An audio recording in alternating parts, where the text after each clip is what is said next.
आयुर्वेद, योग और नाथ पंथ के पारस्परिक अंतर संबंधों को समझने के लिए महायोगी गोरखनाथ विश्वविद्यालय के Guru Gorakshanath institute of medical science में 3 दिवसीय अंतर्राष्ट्रीय संगोष्ठी का शुभारंभ हुआ है। आपको सीधे लिए चलते हैं।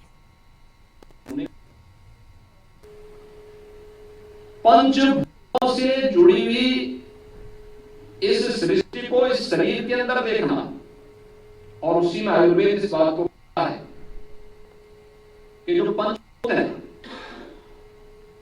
इनका कारण फिर शरीर की रचना के साथ जुड़ती है। वात, पित्त और कफ का एक निश्चित समन्वय शरीर की जीवंतता को बनाता है। लेकिन जब भी उसमें विसंगति आएगी तो व्यक्ति उस विकार से संबंधित रोग से रुग्ण होगा। उसके समन के लिए आयुर्वेद अपनी पद्धति देता है। वे पंचकर्म की पद्धतियां हैं। लेकिन आप योग में आएंगे तो योग भी इसी बात को कहता है। योग में आप किसी भी पद्धति में जाएंगे,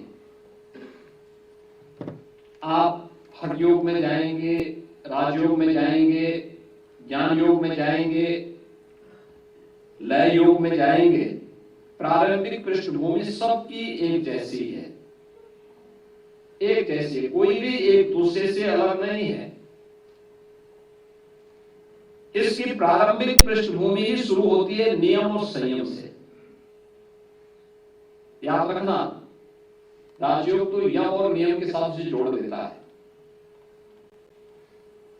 हठ योग उसे खटकर्म के साथ जोड़ देता है। अगर आयुर्वेद में पंचकर्म है तो हठ योग में यही खटकर्म है, 6 कर्म है: धोती, बस्ती, नेति, नौती, त्राटक, कपालभाति।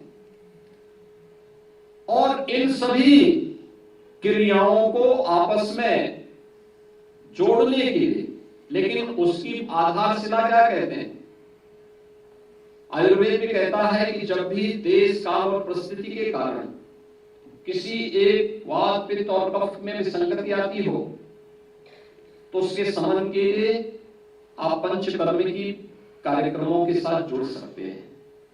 बस्ती है, धोती है, बमन है, विरेचन है, इन सभी क्रियाओं के साथ आप जुड़ सकते हैं। लेकिन योग भी, हठ योग भी इस बात को कहता है। उसके लिए भी निश्चित नियम है। उनका पालन कोई व्यक्ति करेगा तो उन विकारों से, जो देश, काल और परिस्थिति के कारण, ऋतु चक्र के कारण जो विकार होते हैं, उन विकारों से हमें मुक्ति मिल सकती है। वातस, कफ से जुड़ी हुई या पित्त से जुड़ी हुई कोई विकार है तो ये जितने भी खटकर्म योग के हैं, इन सब से मुक्ति मिल सकती है। और स्वस्थ शरीर अगर आपका है तो योग की क्रियाएं हो या आयुर्वेद की पद्धति, यह मान्यता है कि साधना के चरम उत्कर्ष तक पहुंचने के लिए या तो विशेष ईश्वरीय कृपा और गुरु कृपा हो जाए, या व्यक्ति अपनी साधना से उस लक्ष्य को प्राप्त करे, या औषधियों से उसको प्राप्त करे। दिव्य औषधियां भी इसमें कारक होती हैं।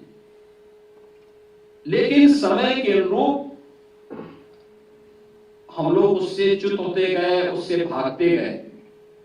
परिणाम क्या रहा? परिणाम आज हम सबके सामने है। जैसे हमने भारत की ज्ञान की धरोहर को गौरव की बजाय उसके साथ उससे दूरी बनानी प्रारंभ की। जो अपना था उस पर हम लोगों ने गर्व करने की बजाय उसको हेय दृष्टि। और इस बुलेटिन में अभी के लिए बस इतना ही। आप देखते रहिए कशिश न्यूज। नमस्कार।